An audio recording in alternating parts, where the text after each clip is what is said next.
Salut, je m'appelle Fanny Ruet et vous écoutez Les gens qui doutent.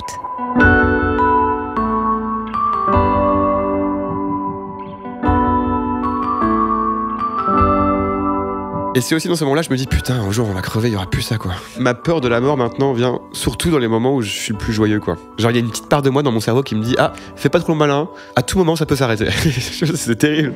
Mais quel plaisir aujourd'hui de recevoir Léopold Lemarchand. Il a démarré sur Vine avant de migrer sur YouTube. Il est passé par Golden Moustache, a sorti plusieurs courts-métrages. Il est régulièrement dans les vidéos de McFly et Carlito. Et depuis 1 an, il s'est lancé sur scène avec son premier spectacle qu'il joue actuellement au Théâtre du Marais à Paris. Un spectacle très très marrant que cet immense fanfaron a construit autour d'un thème, la peur de la mort. Entre deux de ces dates, on s'est posé ensemble pour parler de plein de choses, de son premier spectacle évidemment, de ce qui l'effraie et de ce qui l'anime, du fait de n'extérioriser les émotions qu'en faisant des blagues, de son rapport au silence et au vide, de travailler au point de rater des moments avec sa famille. Et puis, je vous cache pas qu'il y a quelques rots dans cet épisode, parce que c'est toujours marrant. J'espère que ça vous plaira. Pas les rots, mais le reste, quoi. Bon. Alors Bah bonjour Fanny. Bah bonjour, écoute. On explique aux gens ce qui s'est passé ? Expliquons. On a enregistré 30-40 minutes. Et puis il y a une coupure de courant qui a fait que l'enregistrement a été perdu. On peut faire un bref résumé de ce que j'ai pu dire. Previously, in Leopold's life. Alors, ouin, la mort, c'est triste. Ma mère, YouTube, ça me saoulait au bout d'un moment. Et donc, je me suis mis à la scène.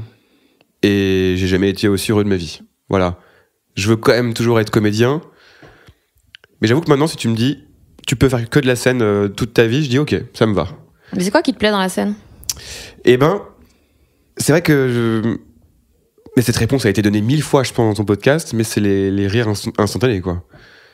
Et en fait, il y a aussi un côté où je me sens un peu courageux de faire ça. Et donc, il y a un côté très challengeant dans le métier du stand-up. Et puis, voilà, c'est libre, quoi. Tu vois, je sais pas, il y a un truc très direct que j'adore. Toi, tu trouves le bonheur dans quoi, dans la scène ? Ben, je n'en sais rien.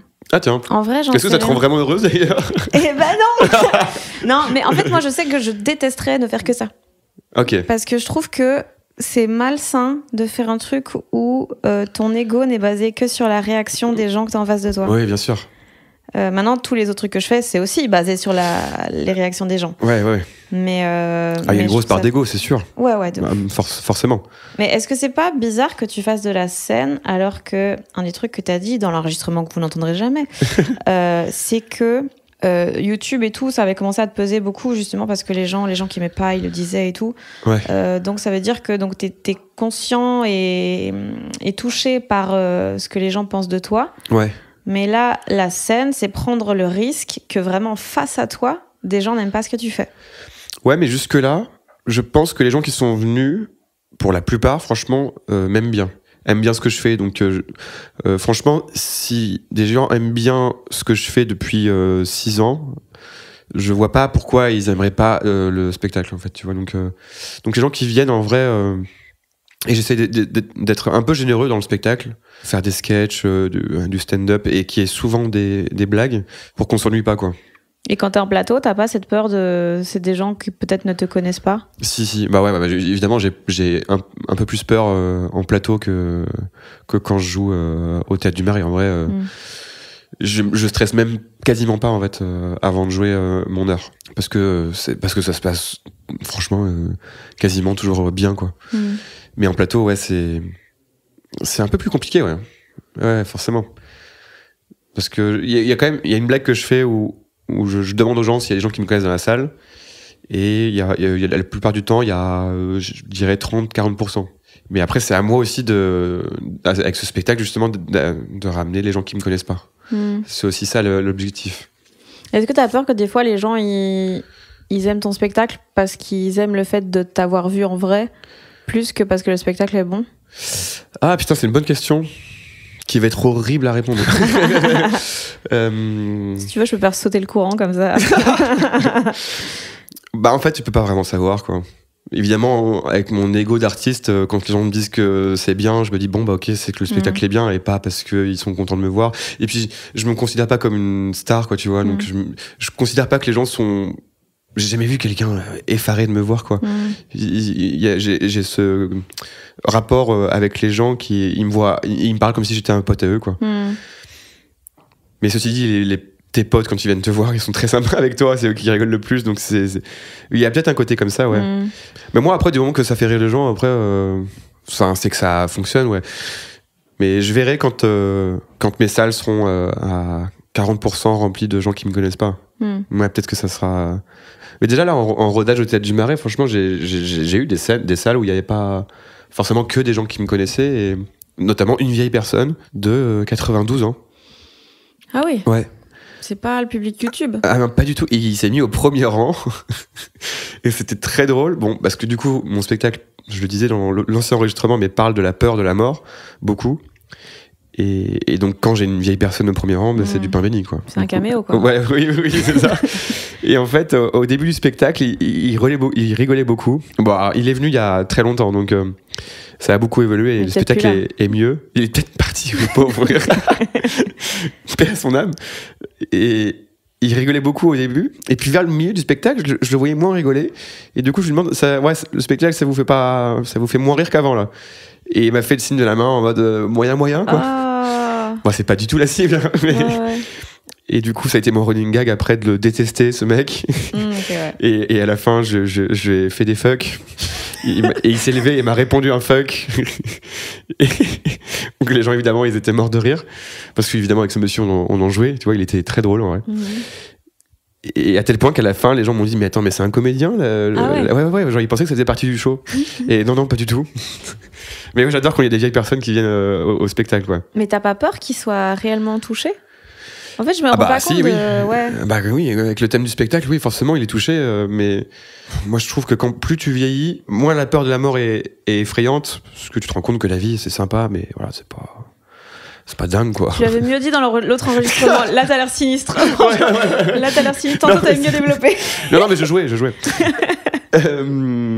Non, mais attention, la vie, c'est super. Mais c'est vrai que quand t'as la vingtaine, il y a un truc magique, quoi. Et puis, ouais, plus tu vieillis, plus t'as des... Bah, il y a déjà des gens qui meurent autour de toi, de plus en plus, dont ma grand-mère. Bah, ma grand-mère, elle est morte quand j'avais 24-25. Et c'était ma première expérience avec la mort. Et franchement, l'enterrement, ça a été le jour le plus horrible de ma vie, quoi. Parce que j'ai pas eu une relation super avec elle. Elle a toujours préféré objectivement ma sœur à moi. Et donc, j'avais l'impression, quand elle est décédée, que j'avais loupé tellement de choses avec elle. Je lui ai jamais dit je t'aime, j'avais jamais vraiment passé de moment avec elle qu'à deux. Donc, moi, je suis passé à côté de plein de trucs. Mais est-ce que c'est grave ? Enfin, tu vois, est-ce que quand quelqu'un avec qui t'as pas une relation folle meurt, est-ce que ce qui doit primer, c'est le regret ou juste de se dire, bah, c'est une personne, on est un peu passé l'un à côté de l'autre. Ouais. Tant pis. Oui, mais vu que moi, je suis pas très famille, depuis que je suis parti, c'est-à-dire il y a 10 ans, j'ai l'impression de passer à côté de plein de trucs, quoi. Toi, ma famille, ils sont toujours à Caen et ils se voient très souvent. Ma mère appelle ma soeur tous les jours et moi, non. Et c'est pareil que ma grand-mère, je me dis, putain, ça se trouve. Tu feras du montage, hein, j'ai roté là. Donc, oui, je sais. C'était pas de l'émotion, c'était pas bon. Par pitié, fais un peu de montage. Sinon, il y aura un blanc là. Et ouais, comme avec ma grand-mère, je pense que quand il sera trop tard, je me dirais putain, bah ouais, j'ai été égoïste, j'ai privilégié mon spectacle, mes petites vidéos sur Insta, mes petits sketchs, pour au final passer à côté de moments peut-être fabuleux avec ma famille, quoi. Tu vois ? Alors fabuleux non, parce que encore une fois, je suis pas très famille, et je rentre à Caen quand même pour les grosses fêtes, même Pâques, tu vois. Mais clairement, je rentre pas assez souvent. J'ai des neveux, une nièce qui me voient pas assez, quoi. Franchement, je suis assez égoïste là-dessus. Mais parce que il y a un décalage entre ma famille et moi, quoi. Tu vois. Rien que le fait d'habiter à Paris, en soi. Ouais, ça change beaucoup. Et ouais, je veux pas faire le mec péteux, mais c'est vrai qu'il y a un décalage de fou, quoi. Mais ouais. Alors, ça me rend un peu triste, ça. Mais franchement, j'essaie de faire des efforts. Là, tu vois, à Noël, je rentre 5 jours au lieu de 2 habituels. Habituellement, je reste 2 jours. J'arrive le 23 et je repars le 25 au matin pour fêter le Noël chez la famille de ma copine, quoi. Donc, je reste très peu de temps. Mais parce que mes blagues, encore une fois, moi, je dis pas je t'aime, tu vois. J'exprime mon amour avec des blagues, quoi, limite. Et vu que ça les fait pas rire. Et ça les fait pas rire, ma famille. Coup dur. Ouais, non. Ma sœur a vu le spectacle, elle a beaucoup aimé. C'était un exploit parce que franchement, à chaque fois que j'ai pu faire une vanne depuis qu'on est tout petit, j'ai pas pu lui faire décrocher un rire, quoi. Ah ouais, non. Mais je pense que c'est avec l'âge où tu deviens de plus en plus famille, je pense. Ah ouais, tu penses? Ouais. Bah, tu vois, là, il y a encore quelques années, je voulais pas d'enfant, là, j'en veux. Et pareil, je veux me marier, enfin, tu vois, je deviens de plus en plus famille. Mais c'est un peu comme Orelsan, qui vient de Caen, lui aussi. Lui aussi, maintenant, il est devenu très pantouflard. Pareil, je sais pas s'il faut le dire, il est marié, mais il est avec sa copine à Caen, très pantouflard. Je sais pas s'il a des enfants. Mais, toi, ça te fait peur d'être pantouflard? Parce que là, tu sors plus. Ah non, j'adore. Ah ouais? Ah non, c'est un bonheur. Ah ouais, non. Parce que l'autre jour, on était une soirée, à la même soirée ensemble samedi. Et tu m'as dit, j'essaye de me forcer un peu plus à sortir. Ouais. Ouais, parce que si je m'écoute, je reste chez moi tout le temps, quoi. Et c'est un problème ou pas? Bah non, malheureusement. C'est ça le problème, c'est que j'adore rester chez moi. Franchement, aujourd'hui, c'est trop bizarre, mais je trouve mon bonheur dans les choses simples. Alors, ça a déjà été horrible la première fois qu'on a enregistré quand j'ai dit ça, mais là, c'est encore plus parce que du coup, ça crée un petit malaise parce que je l'ai déjà dit. Mais c'est vrai que, ouais, toi, une soirée, on se met un film avec mon chat et ma copine, Le chat est avant la copine, hein. Ouais, et la première fois que je l'avais dit, c'était d'ailleurs ma copine et là mon chat. C'est faux, tu l'avais pas dit avant. Ah ouais. Ouais, franchement, c'est un pur kiff, quoi. C'est ça, je trouve mon bonheur là-dedans, quoi. Et c'est aussi dans ce moment-là, je me dis, putain, un jour on va crever, il y aura plus ça, quoi. Ah ouais, donc toi, c'est ça que tu retiens? Ouais. Ouais, ma peur de la mort maintenant vient surtout dans les moments où je suis le plus joyeux, quoi. Genre, il y a une petite part de moi dans mon cerveau qui me dit, ah, fais pas trop le malin. À tout moment, ça peut s'arrêter. C'est terrible. Ah ouais, on est vraiment dans un truc ancré depuis l'enfance, quoi. Ah ouais, putain, c'est terrible. Alors, la peur de la mort, c'est assez fou. Beaucoup moins maintenant, hein.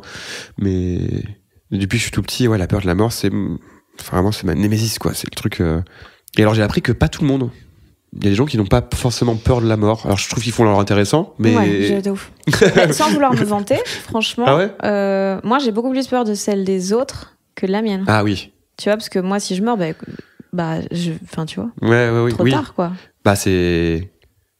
Quel philosophe disait ça? McFly. Oui. Non, on a mangé 40 goûts de glace. C'est vrai que McFly disait ça. Dans Qui est le paix? Non, c'est. Ah putain, c'était mon moment de briller dans le podcast et là j'ai tout Attends, un truc sur la mort, Schopenhauer? Non, c'est celui qui disait que il faut pas avoir peur de la mort parce qu'elle est pas encore là.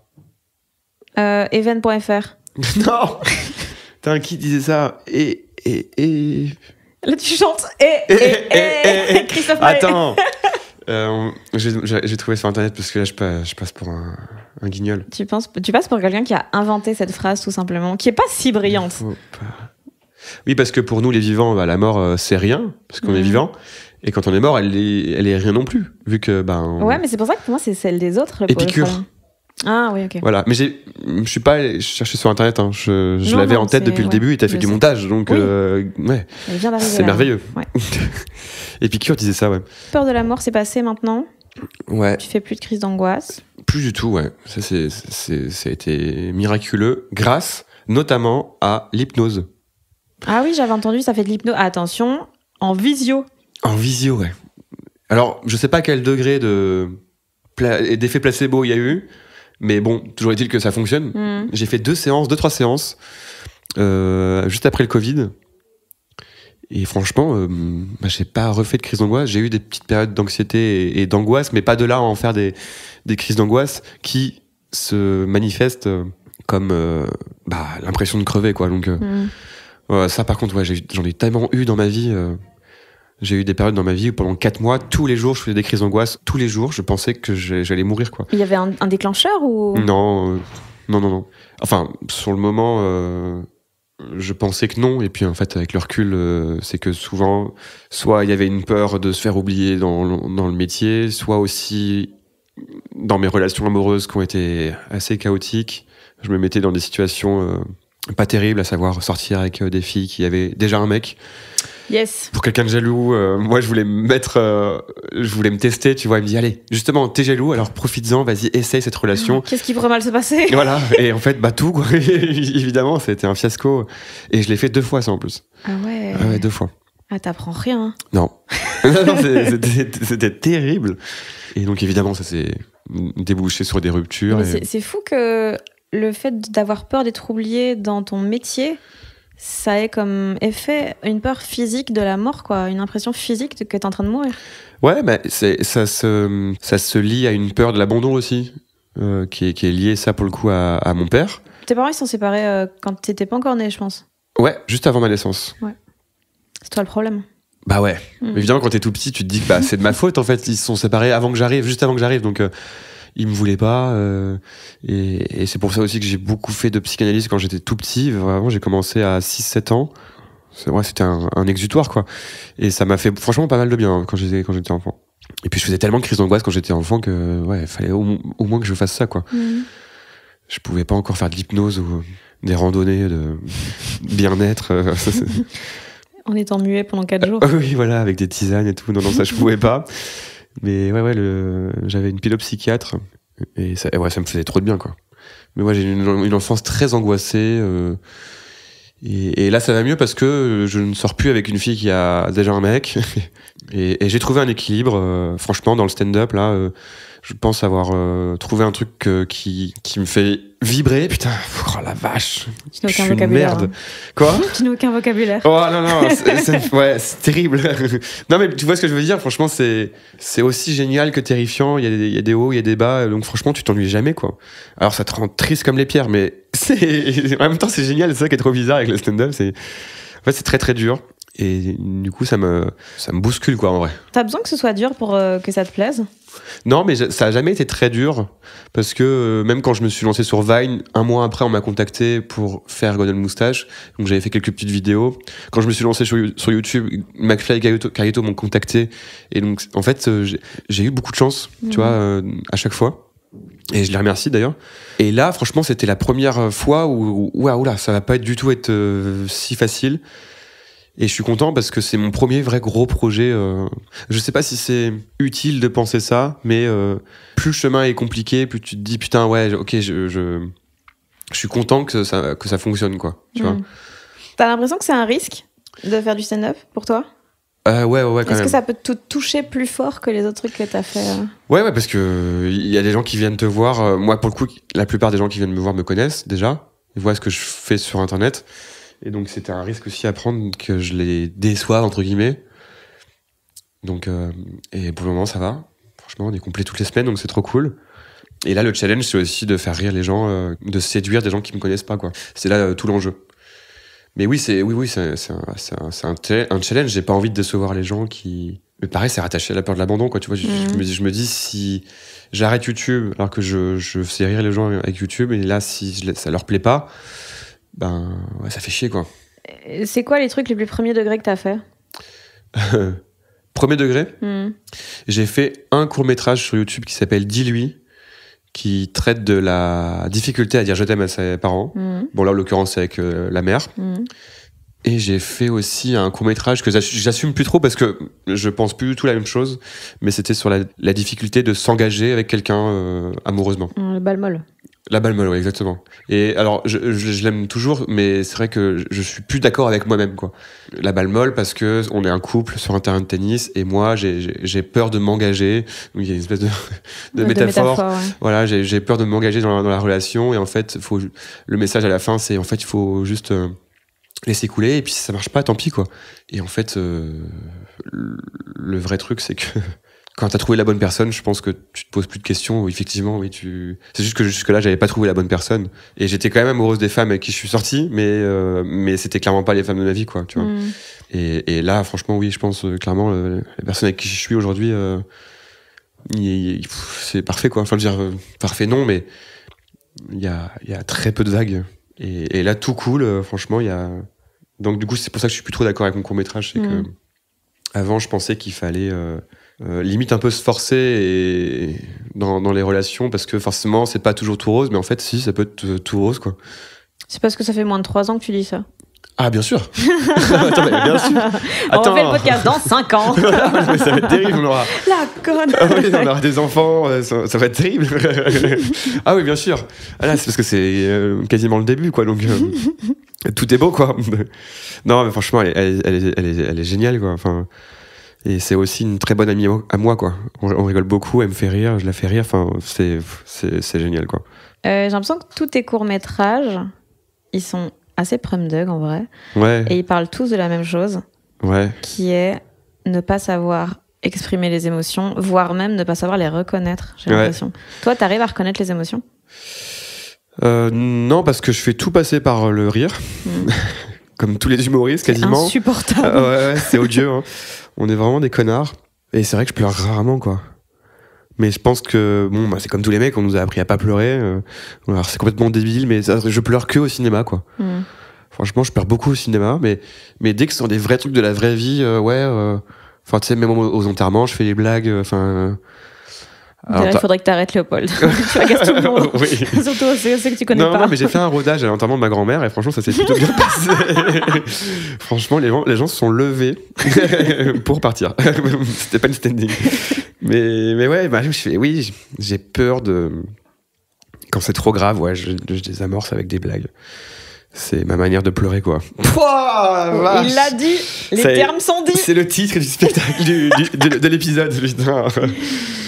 Oh non, je veux pas passer pour ce mec là. Mais non, parce que dans les podcasts, à chaque fois, on a un masque, on essaye d'avoir une DA. Ouais, il faut que je passe pour ce mec. Toi, t'aimerais passer pour quel mec ? En fait, non, en vrai, là maintenant, j'en ai marre, quoi. Ah, donc tu veux passer pour le mec qui en a marre ? J'essaie d'être moi-même, quoi. Mais c'est dur, forcément, parce que tu veux donner une version de toi-même qui est super dans les podcasts, etc. Mais là, franchement, là, je fais... Bon, je suis pas entièrement moi-même, mais je me rapproche de ce que je suis dans la vraie vie, quoi. Grâce à quoi ?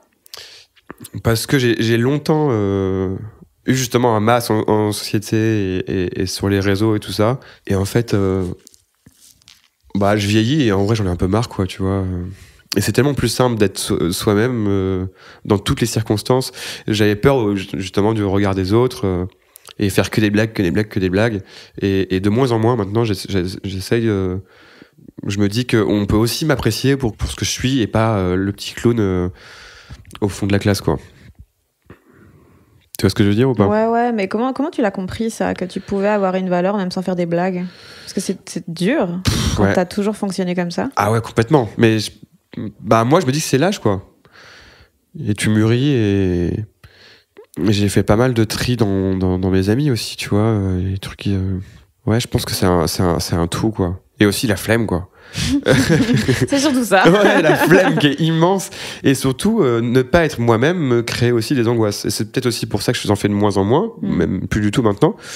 C'est que à jouer quelqu'un d'autre, franchement, tout le temps, bah, tu te perds, quoi. Et tu te dis, le soir dans ton lit, tu te dis, bah putain, c'est bon, t'as joué au petit rigolo. Et en fait... quand t'es dans ton lit le soir, bah, tu te dis putain, bah ça y est, là tu te confrontes avec toi-même et là tu fais des crises d'angoisse parce que tu te dis putain, mais en fait t'as pas été toi-même, tu joues un jeu et là maintenant plus du tout. Ouais, en fait je m'aime bien. Alors c'est très bizarre ce que je vais dire, mais je m'aime bien en fait maintenant, tu vois. Je me trouve plus posé. Alors évidemment je cache toujours mes sentiments avec des blagues, etc. Mais ça va être péteux ce que je vais dire, mais je suis content de ce que je deviens, quoi. Bah, je pense pas péteux, ouais. Ouais, mais plus je vieillis et plus je deviens le garçon que j'aurais dû être depuis toujours. Mais bon, ça c'est impossible en fait. Quand t'es ado, évidemment tu te caches derrière un perso, tu te la joues cool et tout, alors que bah moi je suis pas du tout cool, quoi. J'ai fait du skate par contre. Ah, mais ouais. Bon, attends, pourquoi tu trouves que t'es pas cool ? Moi je trouve que justement t'es très dans ce truc... artiste, YouTube, parisien, vraiment cliché cool. Ouais. T'as une casquette tout le temps ? Bah ouais. Oui. Je fais attention à comment je m'habille, ouais. C'est vrai que vestimentairement parlant, j'essaye de paraître cool. J'en fais pas trop des caisses. Mais justement, c'est ça ça fait genre, t'en fais pas trop des caisses et du coup, ça te rend cool parce que c'est comme si c'était pas trop fait exprès d'être cool. Oui, alors que tout est calculé de A à Z. Justement, je mets pas trop de marques pour faire le gars qui met pas trop de marques. Et aussi parce que j'ai pas envie de mettre des sous dans des fringues. Et ouais, tu vois, donc c'est pour ça. Ouais, ça contredit ce que je disais juste avant. mais juste, par contre, avec les gens que j'aime, avec les gens qui je croise, j'essaye de pas trop me prendre la tête et juste de réagir comme ça vient, quoi. Tu vois. Parce que si je suis trop contre le fric et que j'essaye à tout prix de paraître cool pour telle ou telle personne, ça me prend trop la tête et le soir, je suis crevé, quoi. J'essaie d'être plus cool, mais pas dans le sens où tu me disais, plus cool avec moi-même et genre, vas-y, c'est pas grave. Et puis s'il y a des gens qui t'aiment pas, c'est pas grave, quoi. T'es pas obligé d'être aimé par tout le monde. Et donc, ouais, je pense que c'est l'âge qui fait ça quand tu mûris, quoi. Pourquoi avant tu t'aimais pas ?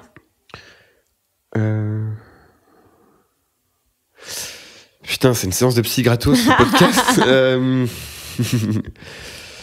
Et c'est pour ça que je fais du stand-up aussi, hein. C'est justement pour pas avoir de psy. Tu vois un psy, toi ? Oui. Je change de question, hein. T'as remarqué ? Oui ? Ouais. Ah ouais ? Souvent ? Une fois par mois à chaque. Ah ouais, c'est court. Ah ouais. Oui. Putain, ouais, t'en as 2. Petite alternance comme ça. Je les mets en compétition des fois. Ah ouais ? 2 filles ? Ouais, 2 filles, ouais. Pourquoi 2 ? Parce qu'en fait, en janvier, j'allais vraiment pas bien et donc j'ai lancé plein de pistes en même temps parce que c'est trop dur de trouver quelqu'un de chouette. Il y en a 2 avec qui ça s'est bien passé et j'ai pas le cœur d'arrêter d'en voir une. Ah, ok, d'accord, oui. Et puis elles ont des méthodes très très différentes, donc je me dis ça peut totalement cohabiter, c'est cool. C'est toujours douloureux de quitter quelqu'un, quoi. Ah ouais, non, je les aime trop et puis c'est vraiment très différent comme elles bossent, donc c'est cool, quoi. Ouais, ah ouais. Il y a une qui te laisse beaucoup parler et l'autre non ? Non, les deux c'est assez équilibré, mais en fait il y en a une, elle est plus sur le day-to-day. Ok, t'as ressenti ça, comment ça se fait, qu'est-ce que tu peux faire pour que ça n'arrive plus, alors que l'autre est beaucoup plus dans les trucs structurels de ok, t'as tel mécanisme suite à ton enfance, Ah ok, d'accord, et donc c'est un peu la temporalité très différente, quoi. Ok. Et ça t'aide, tu penses ? Oui. Bah maintenant, moi, c'est les médocs qui aident énormément aussi. Ah oui. Et oui. Oui, ça joue. C'est super. La chimie. Non, mais disons qu'il a fallu ça pour trouver aussi les bons médocs, quoi. Ouais. Donc. Ouais. Toi, attends, peut-être que je confonds. Est-ce que je suis triste ? Est-ce que t'es triste ? Non, franchement, non. Non, je suis pas quelqu'un de triste. J'ai des passes dépressives, quoi. Franchement, c'est par vague. Mais tout est rattaché au professionnel, en fait. Tu vois. Ah ouais ? Ouais, quand ça fonctionne pas avec le travail, je me sens triste. Et... Ah ouais, c'est un giga impact. Ah oui, complètement. Ah mais c'est grave. Ouais. Ah ouais, franchement, je suis assez égoïste là-dessus. C'est un peu mon défaut. C'est que mon métier prend toute la place, quoi. Quasiment. Et je sais que c'est pas bien, hein, parce que du coup, je passe à côté de plein de moments... avec ma copine et tout, mais alors on en passe beaucoup, mais c'est vrai que peut-être pas assez, quoi. Et du coup moi je lui explique que là ça va être dur pendant 1 ou 2 ans parce que je commence le stand-up et ça va être beaucoup. 1 ou 2 ans ? Ouais. Alors que ça fait moins de 3 ans que vous êtes ensemble. Elle s'accroche dans la puce. Ouais, oui. Ouais, on est très amoureux, ouais. Mais non, mais attention, non, mais franchement j'essaye de... Je jongle bien entre les deux, franchement, mais c'est vrai que je compte pas mes heures, quoi. Voilà. Mais en même temps, j'aime beaucoup ce que je fais, donc. Mais c'est vrai que c'est pas bien, je sais. Je passe pas assez de temps avec ma famille, avec mes neveux. Enfin, c'est terrible, mais je pense que quand le spectacle sera écrit, même si c'est toujours en perpétuelle évolution, quand vraiment j'en serai très content du spectacle, j'aurai plus de temps. Mais est-ce que c'est pas un truc qu'on se dit à chaque fois et qu'on se dit ouais, mais dès que j'aurai fini ça. T'inquiète. Et puis à chaque fois, il y a un autre projet qui va se rajouter en vrai. Ben oui. Oui, parce qu'après, il y aura peut-être d'autres projets. Là, on va te caster pour un gros film. Tu diras, mais dès que le film sera fait. Et en fait, ouais. En vrai, moi, je crois que c'est le genre de truc de mettre l'accent plus sur sa carrière que le reste. À partir du moment où t'es OK avec le fait de le faire, à partir du moment où t'es OK avec toi-même, c'est pas mieux ou moins bien. Enfin, à partir du moment où t'es OK de te dire que peut-être, juste avant de mourir, tu regretteras. Ah, ça, par contre, c'est évident. Ouais. Et là, j'ai conscience quand même que je suis un peu égoïste. Ta grand-mère et que même en n'ayant pas une relation de ouf avec elle, t'as quand même regretté. Qu'est-ce que ça va être avec les gens sans vouloir te fouiller l'angoisse, hein. Non, mais c'est trop tard. je reconnais que c'est une part de moi qui est un peu égoïste, mais dans ma tête, je me dis, plus je travaille maintenant, quasiment moins j'aurais travaillé après, plus tard. Tu vois ce que je veux dire ? Et après, j'aurai ma maison en campagne, avec mes chiens, mes animaux, tout ça, ma copine. Elle vient qui encore passe après. toujours après, putain. Et malheureusement, elle va écouter ce podcast, c'est terrible. Mais tu vois, en fait, là, je me dis, je travaille beaucoup pour que ça fonctionne après. Et que j'aurai pas trop d'efforts à faire, quoi. T'es beaucoup dans le futur ? Oui. Ouais, mais j'espère être de plus en plus dans le présent quand même. Mais je trouve que le temps passe très vite quand même. Hein. Donc, en fait, le futur, c'est quasiment là, quoi. Ouais, dans ma tête, là, c'est stand-up, après, si possible, des petits rôles au cinéma, et puis après, de plus en plus gros. Sans forcément être des premiers rôles, franchement, j'aspire plus à être... je sais pas si je le redis, parce que je l'ai déjà dit dans la première fois qu'on a enregistré, mais...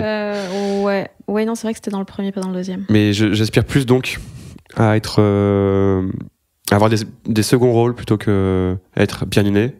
D'une part parce que j'ai pas le talent, et aussi parce que j'ai pas forcément envie. En vrai, des carrières de second rôle, franchement, ça m'irait trop bien, quoi. Où tu peux juste gagner ton argent et être heureux avec ça, quoi. Et aussi, ce qui me fait flipper aussi, c'est que quand tu perces trop, il y a un moment où tu redescends, quoi. Toi, t'as peur de redescendre ? Ouais. T'es vachement dans l'envie d'être bien aux yeux des autres. Ouais, complètement. Et même moi, en fait, je préfère être... Oui, c'est triste, hein. Mais je préfère être sur un rythme de croisière que j'ai là. Tu vois, je suis pas une star, et tu vois, parfois on me reconnaît dans la rue et c'est trop cool. Les gens s'arrêtent pour prendre des photos, et c'est très rapide et ça me gêne pas, quoi. Quand c'est trop extrême, oui, ça peut toujours redescendre. Donc je préfère être là comme ça à la cool. Tu vois, le succès qu'a le Paul Mirabel, moi je pense que ça pourrait me faire peur. Ah bah oui, je pense que n'importe qui, ça ferait peur. Ça me ferait trop peur. Parce que ça peut redescendre un jour, quoi. C'est pas Jojo, hein. C'est pas Jojo. C'est intéressant ou pas ? Bah oui, c'est intéressant. Ouais. Ouais, mais tu dis ça à tous les gens que t'invites ? Non. Ah bon ? Non. Enfin, si il me pose la question, si. Mais je n'aime pas tous les épisodes. Ah tiens. Ouais, il y en a où on s'est pas croisés. Ah merde. Ouais. Bah, en off, ça fait ça avec Paul un peu ? Mirabel ? Non, de Saint-Cernin. C'était très calme comme épisode. C'était très calme. Je l'ai écouté. Non, ça après, m'a pas fait ça. C'était intéressant, franchement. Bah, ça m'a pas fait ça. C'est juste que je m'attendais pas à cette personnalité. Ouais. Ouais, il est surprenant. En fait, je trouve quand il parle, il correspond pas du tout à l'image qu'on peut en avoir quand on le voit. Oui, parce que oui, en fait, il est adorable quand tu le connais, et du coup, il a cette étiquette de sniper, donc taquin et tout. Moi, je trouve pas qu'il a l'air arrogant. On me dit souvent il a l'air arrogant en télé parce qu'il snipe. Mais en vrai, moi, je trouve que ça se voit hyper fort qu'il est méga gentil et qu'il a besoin de l'approvement des gens qui y taclent. Ouais, parce que quand il fait des vannes, souvent il fait un petit clin d'œil, il fait un petit sourire, donc chose que Fabrice Eboué ne faisait pas, par exemple. T'es souvent dans le méta, toi. T'es souvent dans faire des blagues sur le fait de faire des blagues. Ouais. C'est une façon de te protéger aussi au cas où c'est pas drôle. Oui, bien sûr. Et aussi, c'est mes inspirations depuis que je suis ado. Je suis très fan des films des Zaz, ceux qui ont réalisé Y a-t-il un pilote dans l'avion ? D'accord, moi j'étais vraiment sur Zaz. Donc c'était très bizarre. Oui, non. Ouais, non. Elle a fait moins de films. Oui, et moins une source d'inspiration en vrai. Bien qu'elle ait fait des super choses. Mais non, ouais. Les Nuls, j'étais fan. Les Nuls qui se sont beaucoup inspirés des As justement à l'époque. Donc c'est de l'humour absurde. Dans les films, il y a un gag toutes les 10 secondes. Et ouais, c'est un de mes films préférés. Y a-t-il un pilote dans l'avion ? La Cité de la peur, Mission Cléopâtre, ça c'est des films que j'adore. Et dans ces films-là, il y a souvent de l'humour un peu méta. Ouais. Donc en fait, c'est juste des inspirations. D'aucuns diraient du plagiat, hein. Attention, bien sûr. Mais oui, c'est vraiment mes sources d'inspiration depuis toujours. Mon préféré de ton spectacle, c'est quand tu dis il n'y a pas de Paulet, il n'y a pas de Paulet. Ça, oh là là, banger. Ah oui, c'est mon banger. C'est mon grand classique que je ferai à Montreux, je pense. Oui, bien sûr. Dans l'écriture du spectacle, comment t'as fait ? Est-ce que tu t'es posé un moment en disant bon, maintenant il faut écrire de la scène ? Est-ce que t'avais déjà des trucs que t'avais griffonnés depuis des années parce que ça te tournait en tête ? J'ai re-regardé mes premières notes d'ailleurs, qui sont catastrophiques évidemment. Ça fait longtemps hein, que j'ai commencé à gratter des choses, mais gratter les choses. Ouais putain, je suis une merde. Oh le gratte-papier. En plus là, je parle comme ça vient quoi. Je veux pas être cool quoi. Hein. C'est pas cool de dire gratter. Non, justement. C'est comme des icos. je veux pas être trop stylé. Et en fait, bon, tout ce que j'avais écrit était horrible. Hein. Et j'ai d'ailleurs rien gardé, évidemment. Et j'ai commencé à écrire avec Babor. Mon spectacle, et qui est très très drôle, et en fait ça l'a pas fait. On a travaillé pendant 1 an, alors il est très très fort hein, mais juste je me rendais compte que ça matchait pas quoi. On a quand même écrit des choses ensemble en vidéo et tout ça, mais pour le stand-up ça l'a pas fait. Et donc après j'ai écrit tout seul, et là maintenant j'écris avec Cyril Yves, et ça marche très très bien. Tous les deux. Mais c'est vrai que pour un moment, en fait, ce qui est très important aussi, c'est de mettre à plat tout ce que tu as envie de dire, quoi. Toutes les thématiques. Ça prend un peu de temps quand même avant de trouver tout. Faut bien gratter quand même. En vrai, écrire des blagues, ça prend vachement moins de temps que de savoir ce que tu veux en dire. Ouais. Bah, le sujet de la peur de la mort est arrivé assez tard en final, alors que c'était comme une évidence en vrai. Mais non. Un petit rot encore une fois. Avec grand plaisir. Ouais, j'avoue que pour le premier, il y a aussi ce côté. C'est mon premier spectacle et j'ai vraiment envie que ça soit bien. Et j'aime bien travailler à plusieurs, moi. En fait, j'ai travaillé tout seul et puis j'avais peur que ça soit pas assez bien. Donc je me dis, allez, il faut que je trouve quelqu'un avec qui travailler pour que ça soit. Pas que ce soit que de ta faute mieux. Si c'est nul. Non, mais je me dis en fait quand il y a du ping-pong et tout, et que tu vois, les idées, je peux avoir une idée bien, mais si elle peut être encore mieux, trop bien quoi. Faisons ça. Et ça a été très dur de trouver quelqu'un avec qui travailler. Je sais pas si toi t'as écrit toute seule. Le spectacle, j'écris toute seule. Les chroniques, j'écris avec Lisa Delmoitier, qui est merveilleuse. Ouais. Ah oui, bien sûr, elle est très forte. Ah, je l'ai rencontrée il y a pas très longtemps. On a fait un plateau ensemble. Très sympa. Et il y a des sujets où t'as cru que tu voulais en parler et puis en fait tu t'es rendu compte que non, c'est juste que ça sonnait bien. Non, là j'ai un peu tout mis dans le premier quoi. Je parle de la peur de la mort, je parle de mon père c'est un peu le méchant du spectacle. Ma mère qui a été super, ma grand-mère. Ouais, en fait je parle je pense que dans le premier spectacle tu parles des trucs vraiment qui sont instinctifs en toi, genre vraiment des trucs qui viennent en tête directement. Et puis dans le deuxième, tu parles de tes enfants. Mais c'est marrant que ça soit pas très famille, mais tu parles que de ça. Bah justement parce que je suis pas assez famille, et donc quelque part, ce spectacle, c'est une déclaration d'amour. Oh là là. Non mais le pire, c'est que c'est ça quoi. Ouais, c'est que je passe pas de temps avec eux. Enfin c'est fou parce que je passe tout mon temps avec ce spectacle au lieu de le passer avec ma famille pour justement leur dire je vous aime quoi. Et j'ai peur que vous partiez, et j'ai peur de partir aussi. Mais j'ai l'impression que tout ce que tu fais, c'est ça. Les 3 courts-métrages sur 4, c'est parler de choses que tu n'oses pas exprimer à des gens. Et donc, tu passes beaucoup de temps à dire que tu sais pas dire. Oui. C'est marrant, en fait, je le dis, du coup, en faisant ça. Mais c'est tellement mieux de pouvoir dire je t'aime et de gagner de l'argent avec. C'est plus court, hein. C'est plus court. C'est plus court. Oui, c'est vrai que c'est... Oui. Je perdrais moins de temps. Mais ouais.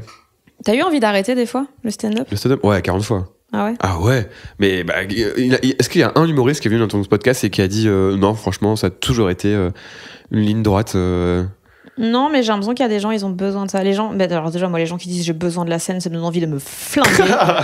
Alors non, j'ai pas besoin. Mais par contre, je leur accorde qu'il y a un petit côté drogue, évidemment. Ah oui, bien sûr. Mais j'ai pas besoin de la scène, non. Enfin, il y a 2 ans, j'étais jamais monté sur une scène et tout se passait bien, quoi. Donc, mais j'ai besoin de la scène. Hein. Je me rends compte là en le disant. Non, mais oui, il y a un petit côté drogue qui est quand tu sors de scène et que ça s'est bien passé, c'est mieux que le sexe. Hein. En vrai, je fais très mal le sexe. Oui, c'est pour ça que je me permets de dire ça. On embrasse ta copine. Donc c'est incomparable. C'était quoi ta question ? J'ai oublié. Ah si, est-ce que j'ai eu envie d'abandonner ? Ouais, mais en fait, au fond de moi, je savais que j'allais pas abandonner. Parce que tu sais que c'est des phases, voilà, il y a des moments où ça marche pas, où t'es pas inspiré, et voilà, ça fonctionne pas. Mais ces moments-là, en fait, parfois, ils peuvent durer plusieurs semaines, et tu te dis, putain, en fait, je suis bloqué dans cette phase-là, et je vais pas en sortir. Et en fait, il y a toujours un film, un Alors, je vais dire un livre pour me la péter, mais sachez que je ne le lis pas. Là, c'est un personnage que je me donne pour le podcast. Dans un livre que je peux lire, une exposition, un musée. Là, j'ai trop loin, peut-être. Ouais, là, les gens, ils vont savoir que c'est... Là, on a décroché. D'ailleurs, ça sera coupé au montage. Okay. Ça sera juste un film. Voilà. Tu mates des films, t'es un gros geekos de... Oui. Voilà. C'est qui t'inspire et hop, ça y est, t'as des idées. Même une douche, la douche, c'est merveilleux. Allez, ça c'est un genre que tu te donnes. Non, ouais, je suis propre. Et parce que tu disais avant que je joue aux jeux vidéo. Non, mais les douches, franchement, la plupart de mes idées viennent de là. Hein. Mais ça, c'est parce que la douche, c'est un des seuls moments où on n'est pas sur notre téléphone. Ouais. C'est un des seuls moments où on a plusieurs minutes libres. Et où tu te sens bien. Ouais. Ah putain, ouais. Mais je suis pas très bain, moi. T'es pas très bain, non. De toute façon, à Paris, on peut pas se permettre d'être très bain. Non. Mais j'ai une baignoire, mais franchement, ça fait 2 ans que je suis dans ta part et j'ai pas pris une seule. Quel gâchis. Ouais. Mais elle est petite, hein, attention. Elle est toute petite. Toi, t'es plutôt grand. Ouais. Oui. C'est un pédiluve, quoi. Ouais. Ouais, c'est un peu ça. Je barbote. T'arrives à accepter le vide? Genre, il se passe rien, t'es dans le métro, tu pourrais ne pas sortir ton téléphone ou pas du tout? Non. Ok. Non. Enfin. J'ai toujours un truc dans les oreilles. J'écoute tout le temps des podcasts, dont le tien. Babe. Mais en vrai, surtout le podcast, hein. Je vais pas mentir aux gens. Un peu plus d'énergie. Non mais ouais, j'écoute énormément de podcasts, énormément de musique, je regarde beaucoup de films. Alors cette année, c'est la première année où avec le spectacle justement, j'ai pas eu trop le temps de regarder des films. J'ai dû regarder 30, alors que franchement à l'année normalement c'est 150, 200. Ah ouais. Ouais. J'adore ça. Mais ouais, j'ai du mal quand j'ai un rapport au silence qui est assez bizarre. Ouais. J'ai un peu de mal. Mais c'est encore une fois relié à mon enfance où quand il y avait le silence, j'avais peur de mourir. Donc je n'arrive plus à m'endormir sans truc dans les oreilles. Tu mets du bruit blanc? Du bruit blanc, ça marche très très bien. Mais là tu fais genre, j'en parle dans le spectacle. Bah oui, je sais. Ok. C'est pour ça que je tu fais ton métier de journaliste, pardon. Oui. Pardon, c'était un petit tour de passe-passe. Oui, le bruit blanc. Le bruit blanc d'avion, ouais, essentiellement. Mais beaucoup moins qu'avant. En vrai, maintenant, c'est surtout des podcasts. Ça me rassure d'écouter des gens discuter. C'est insupportable pour ta meuf? Non, mais je mets un casque. Ah, ok. Un casque anti-bruit. D'accord. Ouais. Et oui, dans le sens, c'est insupportable pour elle puisqu'on baisse plus parce que je fais que mettre mon casque quand je le mets dans le lit. C'est ça. Est-ce que tu couches avec ton casque? Non. Enfin, pas avec lui, mais non. en le portant, quoi. Non. Je tolère les chaussettes, mais pas le casque, ça va. Non, on est où là? Attends, on n'est pas des monstres. Tout nu avec un casque, moi je trouve ça a son petit charme. Non, tout se passe bien avec ma copine. Mais ouais, j'ai du mal avec le silence. Alors, je suis pas hyper actif, hein, mais c'est vrai que j'aime bien écouter des trucs, quoi. Ça me rassure d'entendre des gens parler. Quand j'étais petit, j'adorais m'endormir avec ma mère en bas qui est avec des copains à elle. Ça me rassure trop. Je sais pas. Tu veux faire quoi quand tu seras grand? Bah écoute, j'ai 33 ans quand même, hein, donc on y est quand je serai grand. Quand je serai grand, j'aimerais continuer à faire de la scène et jouer dans des films, des seconds rôles, avoir une maison de campagne avec plein d'animaux, avec ma copine. Le pire, c'est que je fais pas exprès. Ouais, non, je suis pas drôle, hein, sachez-le. Hein. C'est vraiment pas des blagues. Hein. Je mets ma copine après des chèvres, quoi. C'est triste. Ouais, non, mais ma copine, elle est fabuleuse. Hein. Je suis fou amoureux. Pourquoi t'aimes autant jouer des rôles d'autres personnes? Oh, bah, comme tous les comédiens, pour ne pas être soi-même. En vrai. Il y a un peu de ça. Et parce que, franchement, c'est trop drôle, quoi. Mais pourquoi t'aimes la scène? Parce que la scène, t'es censé être vachement toi-même. Ouais, mais il y a une grosse part de moi dans le spectacle, mais il y a quand même pas mal de sketchs aussi. Mais c'est vrai que c'est des sketchs qui découlent de ce que je suis. Ou... Il y a quand même pas mal de moments où t'es prem-dug. Ouais. Bah... Je me dis aussi, c'est ce que les gens cherchent aussi quand ils viennent te voir aussi, quoi. La sincérité, finalement. Ouais. Oh là là. Ils veulent voir le petit Léopold là-dessous. Quel égo monstre, hein, d'ailleurs, il faut avoir pour penser que ça va intéresser les gens. Et d'ailleurs, ça intéresse les gens, c'est ça qui est fou. Mais moi aussi, en fait, quand je vais voir un spectacle, même si je connais pas la personne, évidemment, quand elle me parle d'elle, elle parle de moi. Enfin, voilà, c'est un peu le syndrome de tous les films et tous les spectacles de comédie, quoi. Enfin, au final, on ne forme qu'un. Oh, boring. Est-ce que tu veux qu'on termine avec cette daube? Non, par pitié. Fais-moi le plaisir de finir avec une autre question parce que là, je faisais pitié, là, c'était horrible. Bon, allez, d'accord. Est-ce que le premier enregistrement était mieux ou on est un peu dans une continuité? Je ne souhaite pas répondre à cette question. Oh putain. Ouais, mais il n'y a pas la même énergie, forcément. Non. T'arrives à te forcer à avoir un rythme de travail, même en étant en saltimbanque? Oui. Alors, je me lève pas très tôt. Hein. Moi, je me lève vers 9h30, 10h. Ça va, vu que tu bosses le soir. Non, ménagement. En vrai, c'est 10h30. Ok, d'accord. Je me mets à travailler vers 11h. Je mange et après je travaille toute l'après-midi et parfois ça peut découler vu que je fais des vidéos aussi à côté et j'aime bien faire le montage, donc en fait je peux parfois finir à 22h, mais en vrai ça me dérange pas parce que je kiffe, hein. J'adore monter les vidéos, j'adore faire de la scène, c'est très rare où j'ai un peu la flemme quoi. Mais parce que je commence aussi. Je pense que dans 3 ans ça sera la fin du spectacle. Comme avec ta meuf. Ouais.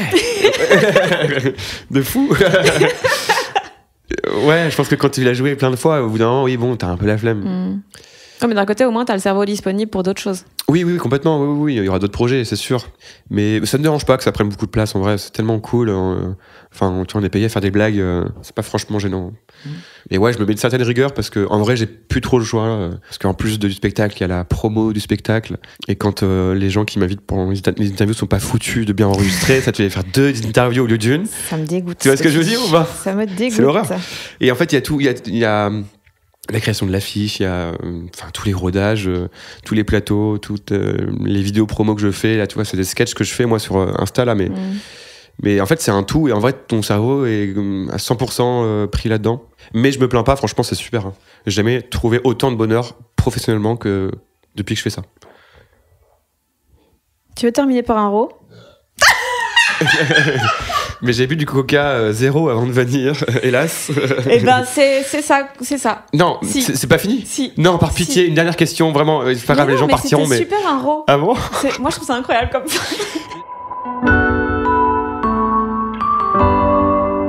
J'espère que l'épisode vous a plu. Léopold Le Marchand est en spectacle tous les vendredis et samedis au Théâtre du Marais à Paris et plus que probablement bientôt en tournée partout en France et en Belgique. Les liens pour ses dates et ses réseaux sociaux sont comme toujours en description et j'y mets aussi les endroits où suivre ce podcast, @JeanQuiDoute sur Instagram, Spotify, Deezer, tout ça vous connaissez, et où me suivre moi, @Fanny Ruet sur tous les réseaux. Des bisous! Et comme d'habitude, cet épisode a été mixé par l'incroyable, le merveilleux, le grandiloquent Maxime Wathieu. Tu veux rappeler aux gens que je commence mon spectacle à partir du 17 janvier au Théâtre du Marais, c'est ça que tu veux? Je le dirai avant et après, évidemment. Ah, ok, pardon. Et on est des professionnels. Hein. Je suis juste un giga forceur. Oui, de ouf. Si tu veux, genre, je vais juste prendre ce petit bout-là et je vais le mettre au début et à la fin, en plus de ce que moi je vais dire. Voilà.